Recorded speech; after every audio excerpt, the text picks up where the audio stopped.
हरे राम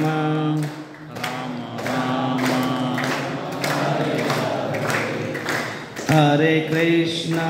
नाही की श्रील प्रभुपाद तिथे प्रचाराला गेले आणि असा मोठा हॉल होता आणि मग सगळे एकदम सुसंस्कृत माणसं तिथे समोर बसले होते. नाही, काहीही सुविधा नव्हती.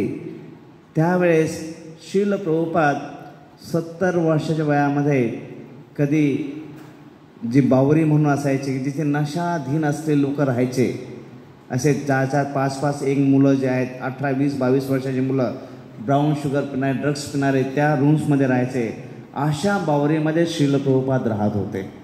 आणि जेव्हा ते जिन्यातून खाली उतरायचे, कोणी लुडकलेला असायचा, कोणी पडलेला असायचा, आणि त्याच्यातून श्रील प्रभुपाद थांबायचे.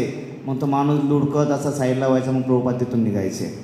अशा स्थितीमध्ये श्रील प्रभुपाद सुरुवातीचे दिवस तिथे राहिले.